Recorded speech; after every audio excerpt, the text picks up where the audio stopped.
ହରିଓମ୍ ଓଂ ନମୋ ଭଗବତେ ବାସୁଦେବାୟ।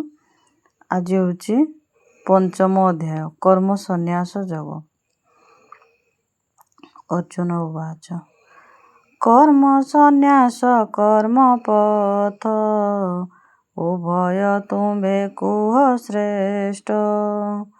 କଲ୍ୟାଣ କର କେଉଁ ମାର୍ଗ ବିସ୍ତାରୀ କୁହ ହେ ମାଧବ। ଶ୍ରୀ ଭଗବାନ ଉବାଚ କର୍ମ ସନ୍ନ୍ୟାସ କର୍ମ ଯୋଗ କଲ୍ୟାଣକାରୀ ଦୁଇ ମାର୍ଗ। ମାତ୍ର ଏ ଉଭୟ ମଧ୍ୟର କର୍ମଯୋଗ ହିଁ ଶ୍ରେୟସ୍କର।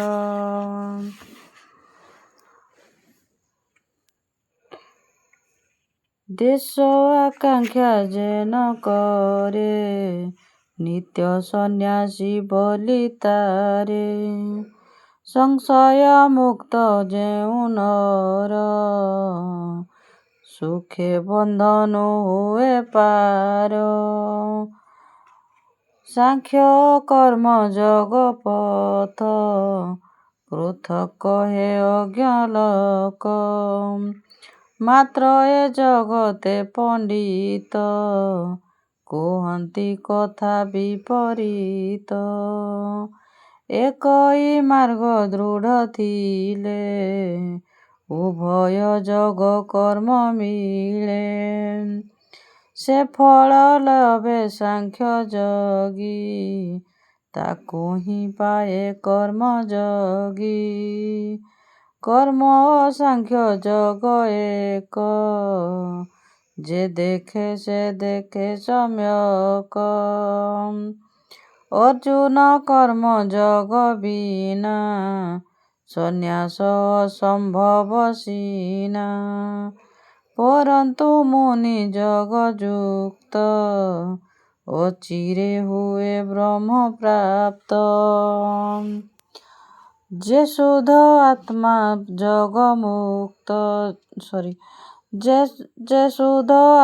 ଯୋଗ ଯୁକ୍ତ ଜିତେନ୍ଦ୍ରିୟ ଆତ୍ମଜିତ।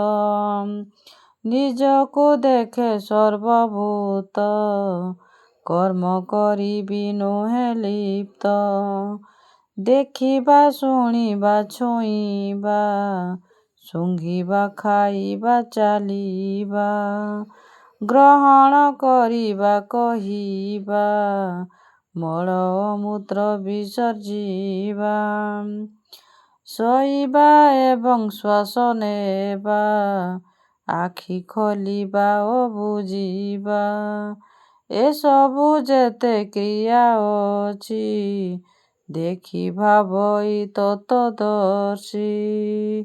ନିଜେ ମୁଁ କିଛି କରୁନାହିଁ ଇନ୍ଦ୍ରିୟ ଏସବୁ କରଇ।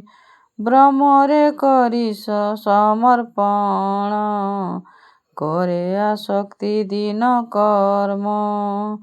ନ ହୁଏ ସିଏ ପାପ ଲିପ୍ତ ଜଳେ ଯେ ସନ ପଦ୍ମ ପତ୍ର।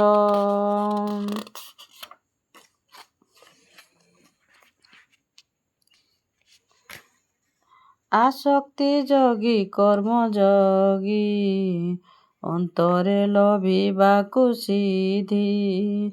ଦେହ ଇନ୍ଦ୍ରିୟ ବୁଦ୍ଧି ମନ ସାହାଯ୍ୟ କରିଥାନ୍ତି କର୍ମ। ନିଷ୍କାମ କର୍ମେ ଲିପ୍ତ ଯୋଗୀ ବୈଷ୍ଣବ ଶାନ୍ତି ହୁଏ ଭୋଗୀ। ସକାମୀ ଫଳରେ ଆସକ୍ତ ହୋଇ ବନ୍ଧନେ ଥାଏ ବଶ। ମନ ଇନ୍ଦ୍ରିୟ ବଶ କରି ସକଳ କର୍ମ ତ୍ୟାଗ କରି। ଯୋଗରେ ନିମଜ୍ଜିତ ଦେହି ଏ ନବଦ୍ୱାର ପୁରେ ରହି। କିଛି ନ କରାଇ ନ କରେ ସୁଖରେ ଅବସ୍ଥାନ କରେ। କର୍ତ୍ତା କର୍ମ ଓ କର୍ମ ପ୍ରୀତି ଏ ନୁହେଁ ବିଭୁଙ୍କର ସୃଷ୍ଟି। ମାତ୍ର ସ୍ୱଭାବ ଅନୁସାରେ କର୍ମ ପ୍ରବୃତ୍ତ ନିତ୍ୟ ନରେ। କାହାରି ପାପ ପୁଣ୍ୟ କର୍ମ ବିଭୁ ନ କରନ୍ତି ଗ୍ରହଣ। ଯେଣୁ ଅଜ୍ଞାନେ ଜ୍ଞାନ ଲୁପ୍ତ ତେଣୁ ଜଗତ ବିମୋହିତ। ନିଜର ଜ୍ଞାନ ପ୍ରଭାବରେ ଅଜ୍ଞାନ ଯେହୁ ନାଶ କରେ। ସେ ଜ୍ଞାନ ପରମାତ୍ମା ହୋଇ ସୂର୍ଯ୍ୟ ସଦୃଶ ପ୍ରକାଶଇ। ଯା ମନ ବୁଦ୍ଧି ଅବା ଚିତ୍ତ ପରମାତ୍ମାରେ ସମର୍ପିତ। ସେ ଜ୍ଞାନେ ପାପୁ ମୁକ୍ତି ପାଏ ପରମ ଗତି ପ୍ରାପ୍ତ ହୁଏ। ବିଦ୍ୱାନ ବିଜୟୀ ବ୍ରାହ୍ମଣ ଚଣ୍ଡାଳ ଗରୁ ହସ୍ତୀ ଶ୍ୱାନ ସଭିଙ୍କ ମଧ୍ୟେ ସମରୂପ। ଜ୍ଞାନୀ ଦେଖନ୍ତି ଦିବ୍ୟ ରୂପ। ଯା ମନ ସମତାରେ ସ୍ଥିତ ଜୀବନେ ସେ ଜଗତ ଜିତ। ନିର୍ଦ୍ଦୋଷ ସମ ବ୍ରହ୍ମ ଯେଣୁ ବ୍ରହ୍ମଲୀନ ସେ ହୁଏ ତେଣୁ। ପ୍ରିୟ ପ୍ରାପ୍ତିରେ ନୁହେଁ ସୁଖୀ କିମ୍ବା ଅପ୍ରିୟେ ନୁହେଁ ଦୁଃଖୀ। ସେହି ଯେ ସ୍ଥିର ବୁଦ୍ଧି ଯୁକ୍ତ ବ୍ରହ୍ମଜ୍ଞ ଜ୍ଞାନୀ ବ୍ରହ୍ମେ ସ୍ଥିତ। ବାହ୍ୟ ବିଷୟେ ଅନାସକ୍ତ ଧ୍ୟାନେ ସାତ୍ୱିକ ସୁଖ ପ୍ରାପ୍ତ। ସେ ଜନ ବ୍ରହ୍ମ ଭାବେ ସ୍ଥିତ ଜୀବନେ ଲଭେ ଚିର ସୁଖ। ବିଷୟ ଇନ୍ଦ୍ରିୟ ସଂଯୋଗେ ଯେ ସୁଖ ମିଳେ ପାର୍ଥ ଭବେ ଆଦି ଓ ଅନ୍ତ ଯୁକ୍ତ ଯେଣୁ ଦୁଃଖଦାୟକ ଅଟେ ତେଣୁ। ମାତ୍ର ବିବେକଶୀଳ ଜନ ନ ହୁଏ ଏହାର ଅଧୀନ।